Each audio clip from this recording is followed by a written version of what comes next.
What if stepping back didn't mean quitting, but actually meant that you're stepping into a new phase? Today, we're talking about something more creators need to hear, and that's the power or the importance of a creative pause and how life sometimes forces us to slow down in the most powerful ways, even when we are least expecting it. I'm Yesenia, video podcast and content creation coach, and this is Creative Made.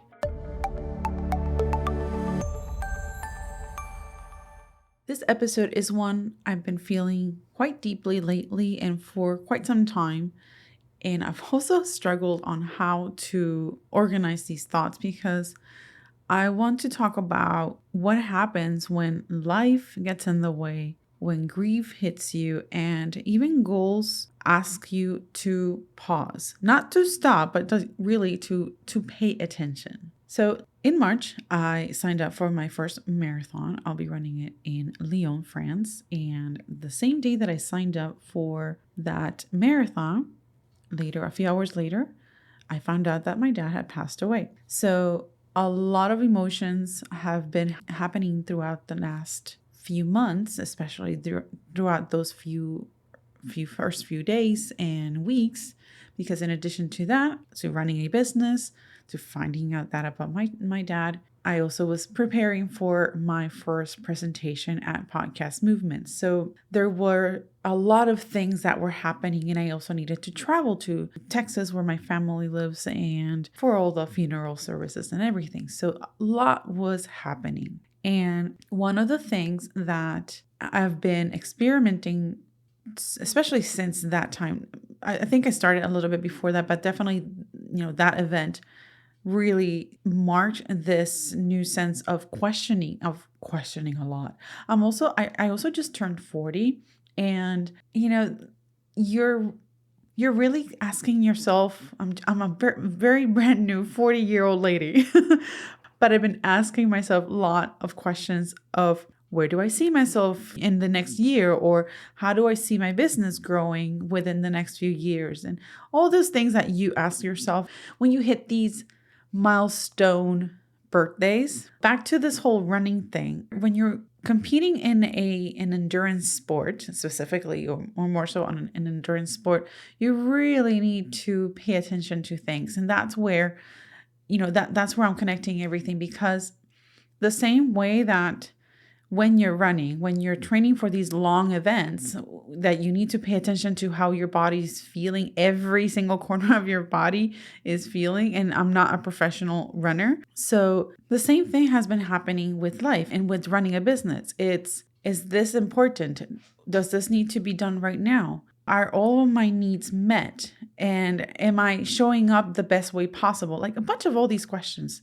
When you're training for a marathon, or when you're training for especially a long distance endurance event, you're thinking about not just the running. In this case, you're thinking about your sleep. You're thinking about the food, not just the food of what you had for breakfast. You're thinking about what you're having for pre-training snack, what you're having while you're running, when you're running a longer training session. What are you going to eat after you're finishing running, and then what's going to be maybe your lunch, and then your afternoon snack, and then your dinner, and maybe like an evening snack, depending on how you've trained and what you're training for. You're also thinking about your mindset, your joints. 40-year-old lady, definitely thinking about your joints, your shoes, how you're breathing, how you're standing. Are you pushing too hard, or maybe you're slacking? All of these little tiny minute details matter. Personally, I find all of this very interesting, and it's probably the type A in me, the analytical side of me, where I love to look at these numbers when I'm looking at my podcast and my YouTube channel and how everything is performing. So I'm looking at all these little tiny things, and this is really much translating into lots of tiny things in relation to running, which I do running, and I do endurance sports like triathlon as well, as a way to keep my mind healthy and happy, and to do something that's not work related and that challenges me. So when you're training for these things, for these endurance events, you can't just really bulldoze through a long run without paying attention to your body, because you're gonna burn out or you're gonna get hurt. And honestly, it's the same thing with creative work. You're podcasting, you're creating, you're quote unquote showing up. And I say quote unquote because, how are you showing up? So it can all start off with this great adrenaline shot and energy.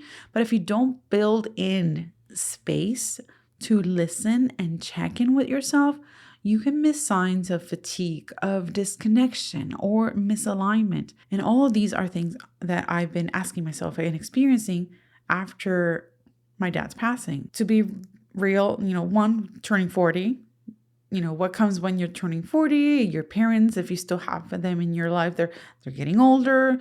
In this case, my dad just passed. And all of these, things just bring in a whole new layer of reflection. And grief has made me want to consume less.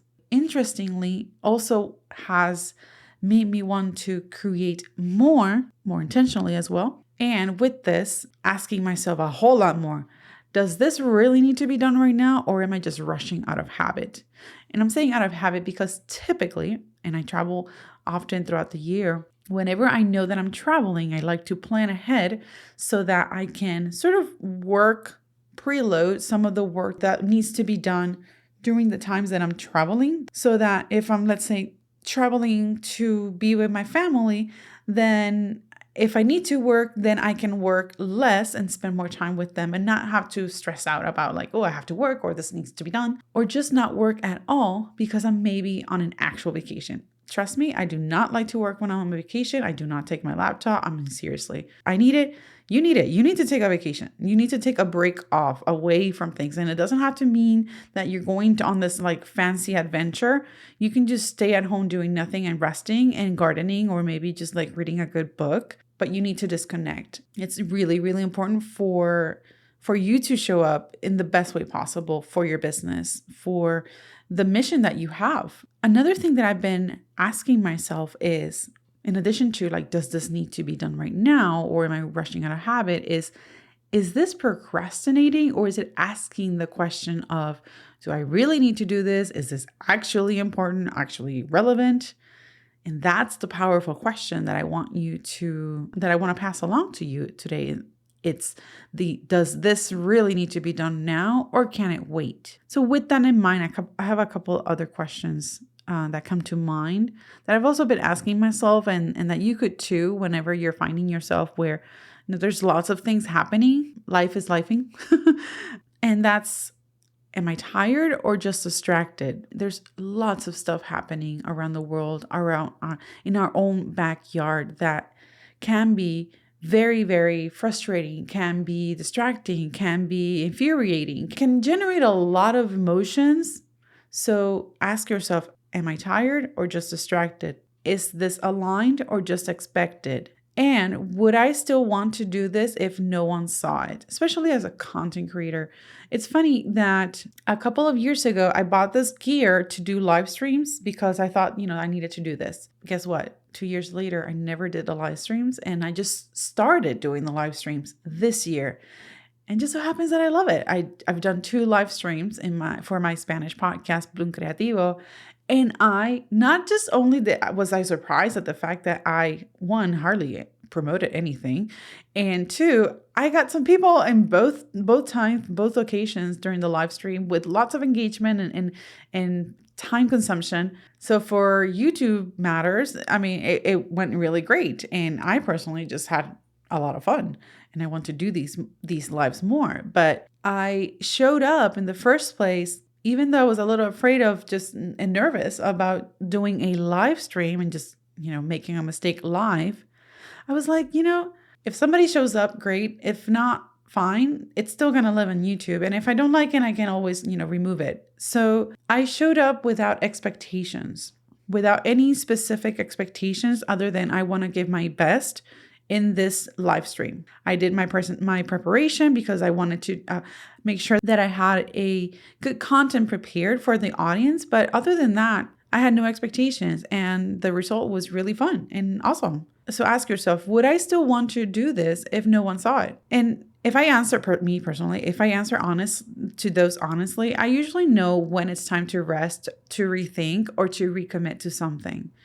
It's simple, but it's really saved me from a lot of creative burnout, especially lately, especially these past 3 months, 4 months. So try asking yourself those questions the next time that you're feeling like forcing something forward because everybody's doing it or because everybody else says that you need to do this. As we're thinking of pauses and asking questions and reflecting, when you take that pause or maybe thinking of taking the pause, what would it look like to pause without feeling guilty? So you're pausing and you're trusting that the pause has a purpose, that you have a reason why you need to take that break, why you need to close up the season for your podcast because you need to look at the numbers and see what works and what's been working. And maybe you need a break. Maybe you're moving away or you're moving somewhere and you need that time, that bandwidth to do this. Is there things happening in your personal life that, family life, health, that is affecting the way that you can show up? Because if you feel that you're pushing too much, then you're not going to be showing up the way that you want, the best way that you possibly can.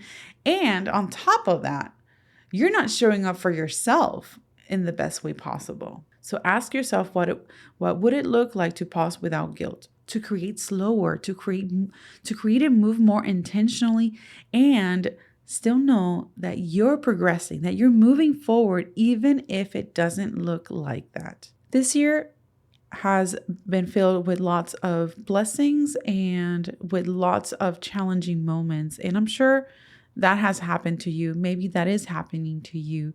And all I want to say is remember to take time for yourself, so that you can take care of yourself, so that you can then be able to show up for those that you love, to show up for your community, to show up for the mission that you've set yourself for with your podcast, with your business, with the things that you feel passionate about that move you to want to make a difference. Thanks for letting me share a more personal side of this journey. And just a reminder, you're allowed to pause, you're allowed to wait, and you're allowed to make space before your next sprint. So your creativity will definitely thank you for it. See you on the next one.